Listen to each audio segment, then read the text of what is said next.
I was so excited to receive a letter by the European Space Agency and the European Commission proposing that Sentinel-6A should be Sentinel-6 Mike Freilich. Having a satellite named after you is pretty remarkable. It's not something we do in Earth science very often. It's not only ESA, it's Europe who wishes to honor Mike Freilich.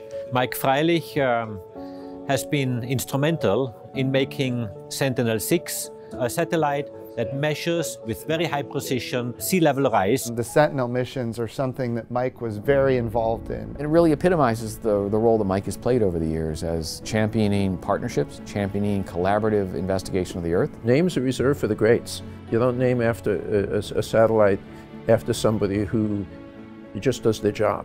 It's the second mission ever named after a person who's alive. It's a huge honor, and I couldn't be more excited. Through this, we want to pay tribute to a unique cooperation between the US and Europe and a unique personality, Mike Freilich. Dr. Mike Freilich is a world-renowned ocean scientist who, after a successful career in academia, came to NASA and for a dozen years led all of Earth science. And he's really brought NASA back on the international stage. The partnerships that we forge are beyond a business transaction. They are about friendship, and Mike did just that. Working with our international partners, working with our interagency partners. And Mike brought that community together in a way that was really unprecedented. Mike Freilich's legacy is being able to build the coalitions that are necessary for us to get as much understanding of our planet as possible. There is not another person more deserving of this honor than Mike Freilich. You know, when I first found out that Mike had cancer, I got a call from Thomas Zurbuchen.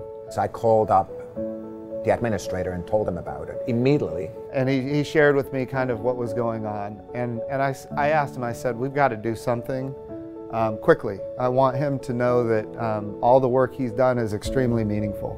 Mike is a leader to all of us and a mentor, and a person who has really advanced Earth science for the entire world. What is unique with Mike is his commitment to science and cooperation, but also his resilience and sense of humor. And I believe these are two facets of the same coin.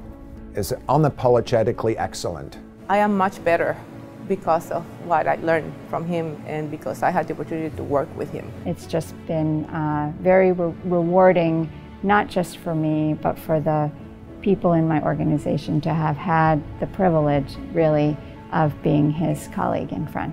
He was absolutely committed to dispassionately following the science. He had high standards for himself and everyone around him. Mike had a very big, very full red pen. Everybody was always afraid of that red pen. His pretty intense energy. One of the characteristics was the bouncing knee, which you never missed, and it was always there, and you could kind of gauge the way the meeting was going by the pace of the bounce. I have a lot of hilarious emails on my smartphone exchanged with Mike, which I keep as a treasure. And thank you, Mike, for being such a wonderful partner, a trusted partner who has built up this relationship over many years. Without you, Mike, or without Mike Freilich, this would not have happened. It is a no-brainer that we all came together and that they were able to really rally around and allow the renaming of Sentinel-6A after Mike. When I got that letter, the first thing I did is, frankly, I called Mike and said, I received this letter. It would be an honor for all of us if we could name that spacecraft after you. Would you accept that? And he said, I'll be selfish, absolutely. I knew in 10th grade that I wanted to be a nearshore oceanographer. What has driven me is understanding how nature works. I got a call from Dr. Jack Kay here at NASA headquarters asking me whether I might be interested in running the Earth Science Division here at NASA. We made dramatic progress in the last 13 years with our really substantive mission and analysis international collaborations to bring together people who have expertise in many different disciplines to work for long periods of time on problems that none of them individually could solve, but together could. Earth system science is bigger than any particular agency. It's bigger than any single nation. It's bigger than any single continent. And I surely hope, because humanity requires it, that we make some significant progress in understanding.